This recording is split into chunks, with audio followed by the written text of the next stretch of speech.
गूंज। रात के ठीक 1 बजे तेज बारिश और कड़कड़ाती बिजली में अपने घर की बालकनी में खड़ी सुमन खोई खोई कुछ सोच रही थी। अंदर आ जाओ ना। उसके घर के अंदर से आवाज आती है। तब भी सुमन काले अंधेरे में खड़ी न जाने किसका इंतजार कर रही थी, जिसमें से एक औरत अपने 2 बच्चों के साथ उसके पास वाले घर में लाल रंग की एक कार से उतरती है और बारिश में भागती हुई सामने वाले घर में चली जाती है। हेलो, कौन? मेरा कुछ सामान तुम्हारे पास है, लौटाओगी नहीं? आपका क्या सामान? कौन है आप? और मैं तो इस घर में कुछ सेकंड्स पहले ही आई हूँ। आपको यहाँ का नंबर कैसे पता चला? मम्मी, हो सकता है कि जो फैमिली यहाँ पहले रहती हो, ये कॉल उनके लिए हो। नहीं नहीं, ऐसा नहीं है। कड़कड़ाती बिजली एक अनजान आदमी के फोन में नेहा को डरा दिया था। वो फौरन कॉल रख देती है। चलो बच्चों, कमरे में चलते हैं, मैं तुम्हें सुला देती हूँ। पर यहाँ इतने अंधेरे में तो कुछ भी नहीं दिख रहा मम्मी। फ्लैश लाइट ऑन करो ना। नेहा फ्लैश ऑन करती है, जहाँ उसे ऊपर जाने की सीढ़ियाँ दिखती हैं और चारों तरफ सफेद कपड़ों से ढके हुए फर्नीचर। तभी नेहा की 3 साल की बेटी उससे कहती है, मम्मा माय लव, ये तो व्हाइट क्लोथ्स है। चलो ऊपर, मम्मा आपको स्टोरी सुनाएंगी। सुनिए ना, चलो चलो चलो। नेहा स्ट्रॉबेरी को गोद में उठाती है और रोहन के साथ सीढ़ियाँ चढ़ना शुरू करती है। एक एक कदम उसे ऐसा एहसास हो रहा था मानो वो सीढ़ियों पर नहीं दलदल में कदम रख रही हो। ये मेरे पैर सीढ़ियों में धंस क्यों रहे?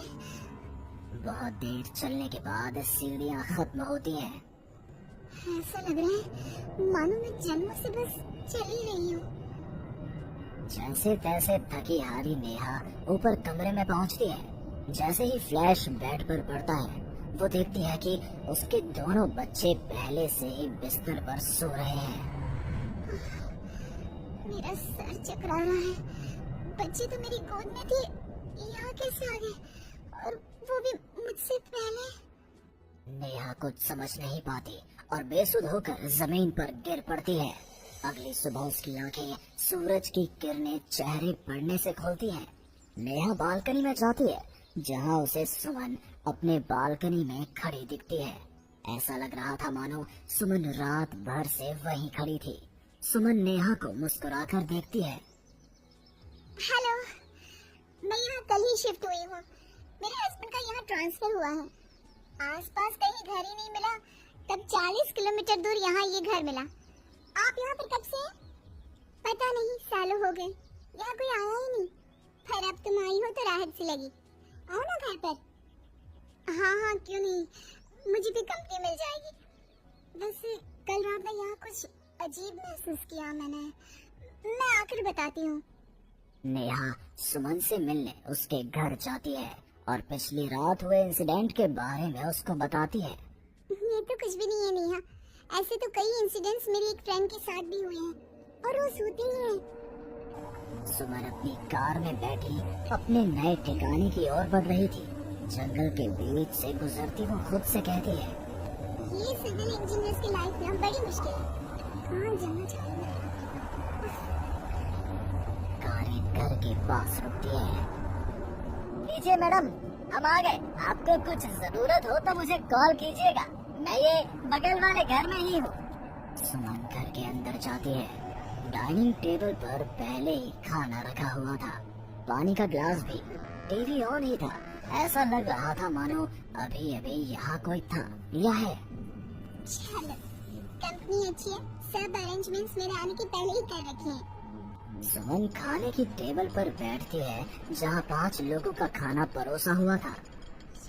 5 प्लेट किसके लिए सर्व कर दिया? हाँ दे। सुमन अपनी प्लेट से खाना शुरू करती है और उसी वक्त बाकी 4 प्लेटों से भी खाना गायब होने लगता है।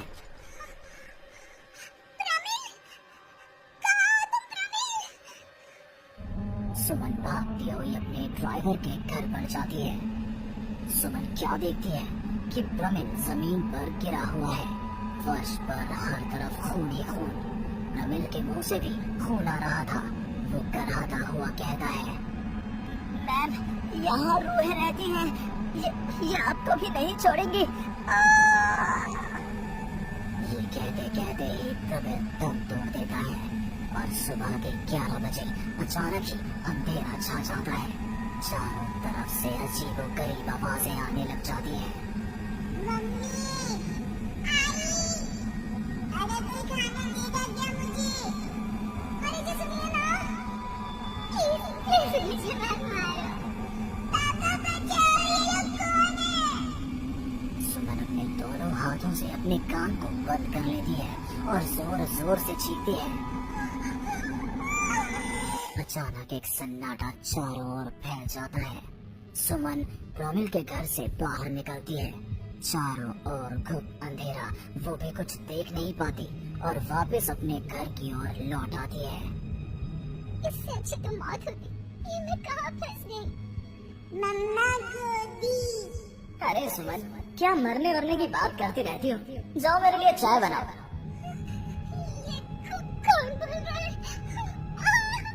तभी अचानक से घर की लाइट्स ऑन हो जाती है। सुमन देखती है कि वो किचन में है।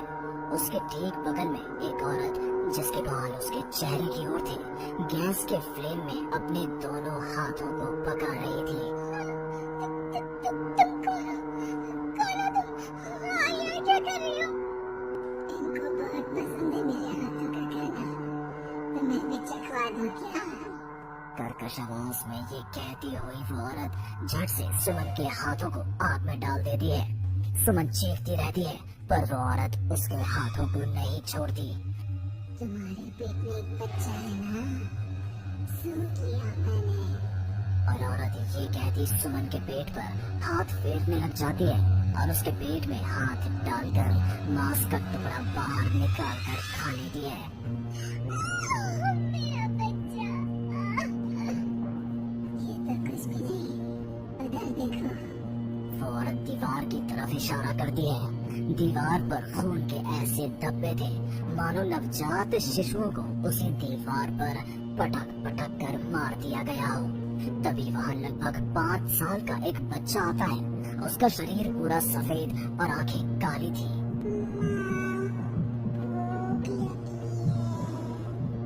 वो औरत अपने आग में सेके हुए हाथ को वहीं पास में पड़े चाकू से काटकर बच्चे को खाने को दे देती है। सुमन तो समझो अब मर ही चुकी थी। इतना कुछ देखने के बाद कौन ही जिंदा रह सकता था। अब उसका शरीर भी गवाही दे रहा था। एक कदम भी चलना मुश्किल था। वो दीवार को पकड़ पकड़ कर बाहर हॉल में आती है, जहाँ डाइनिंग टेबल पर 5 लोगों को बैठा देखती है। बिना सर का एक आदमी टेबल पर अपने बीवी और 3 बच्चों के साथ बैठा था। सभी सुमन की ओर देखते हैं। मम्मी, तुम मेरी मम्मी बनोगी। यहाँ मेरी चीज़ें बहुत सी लग रही थी।